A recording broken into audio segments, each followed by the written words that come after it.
Hello.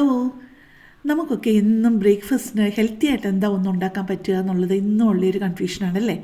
അതിന് പരിഹാരമായിട്ട് തക്കാളിയും മസൂർ ദാലും അവലും റവയും ഒക്കെ ചേർത്ത് നല്ല ക്രിസ്പി ആയിട്ട് നല്ല ടേസ്റ്റി ആയിട്ട് നല്ലൊരു ദോശ തയ്യാറാക്കിയാലോ. നല്ലൊരു ദോശ റെസിപ്പിയാണ് ഇത്. പെട്ടെന്ന് സേവ് ചെയ്ത് വെച്ചോ, എന്നിട്ടൊന്ന് ട്രൈ ചെയ്ത് നോക്കിയോ.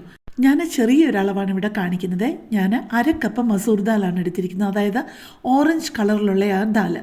എന്നിട്ടത് നല്ല വൃത്തിയായിട്ട് 2-3 പ്രാവശ്യം ഒന്ന് കഴുകണേ. അതിനകത്ത് നല്ല അഴുക്കുണ്ടാവും. അത് കഴുകി കഴിഞ്ഞിട്ട് കുതിരാൻ വെക്കുക ഒന്നും വേണ്ട ആവശ്യമില്ല കേട്ടോ. നമുക്ക് നേരെ തന്നെ മിക്സി ജാറിലോട്ടിട്ട് അരച്ചെടുക്കാവുന്നതേ ഉള്ളേ. അതിനകത്തോട്ട് ഞാൻ പിന്നെ ചേർക്കുന്നത് 1 ടൊമാറ്റോയും 1/4 കപ്പ് റവയും അവല് 1/4 കപ്പ്. അത് ഏത് കളറാണെന്നുണ്ടെങ്കിലും കുഴപ്പമില്ല. ഞാൻ ഇച്ചിരി കട്ടിയുള്ള അവലാണ് എടുത്തിരിക്കുന്നത്. അതും വൃത്തിയായിട്ടൊന്ന് കഴുകിയിട്ടാണ് ഇതിൻ്റെ കൂടെ ചേർത്തിരിക്കുന്നത്.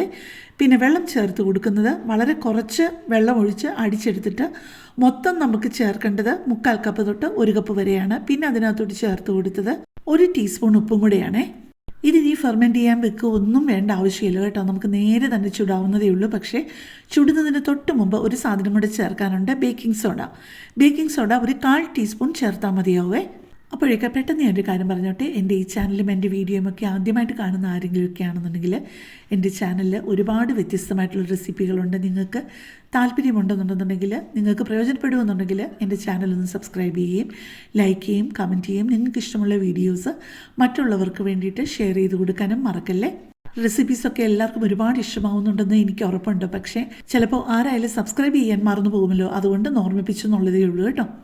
ഉപ്പും സോഡാപ്പൊടിയും എല്ലാം കൂടെ ചേർത്ത് നന്നായിട്ടെല്ലാം ഒരേപോലെ ആവുന്ന രീതിയിൽ നന്നായിട്ട് മിക്സാക്കി കൊടുത്തിട്ടുണ്ട്. ഇപ്പോൾ ദോശക്കല്ല് ചൂടായി കിടക്കുക.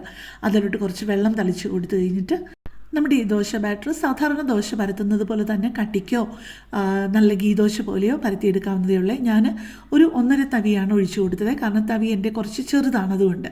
എന്നിട്ട് ഗീ ഇഷ്ടമാണെന്നുണ്ടെങ്കിൽ കുറച്ച് ഗീ ഇട്ട് കൊടുക്കുക. അല്ലെന്നുണ്ടെങ്കിൽ കുറച്ച് എണ്ണ ഒഴിച്ച് കൊടുത്തിട്ട് 2 സൈഡും ഇതുപോലെ മുരിച്ചെടുത്ത് കഴിഞ്ഞാൽ നല്ല ക്രിസ്പായിട്ടുള്ള ദോശ കിട്ടുമേ. ഞാൻ ബോണ്ടയും വാഴയ്ക്ക ബജിയും ഒക്കെ തയ്യാറാക്കി കഴിഞ്ഞിട്ട് നല്ല ഒന്നൊന്നരം ഒരു ചട്നിയുടെ റെസിപ്പി ഇട്ടിരുന്നേ. തക്കാളിയും വറ്റൽമുളകും ഒക്കെ കൂടി ഇട്ടിട്ടുള്ളത്. അതാണ് ഞാൻ ഈ ദോശയുടെ കൂടെ കഴിച്ചത്. നല്ല ഉഗ്രൻ കോമ്പിനേഷൻ ആയിരുന്നു കേട്ടോ. അതൊന്നല്ല, സാധാരണ നമ്മുടെ വെള്ള തേങ്ങാ ചമ്മന്തി ആണെന്നുണ്ടെങ്കിലും ഒക്കെ നല്ലതാണ്.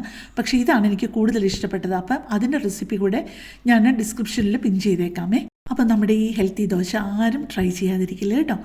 ഇഷ്ടപ്പെട്ടോന്നൊന്ന് അറിയിക്കുകയും കൂടി ചെയ്തു കഴിഞ്ഞാൽ ഒരുപാട് സന്തോഷം. അപ്പോൾ കൂടുതൽ നല്ലൊരു വീഡിയോ ആയിട്ട് നമുക്ക് പിന്നെ കാണാം. താങ്ക്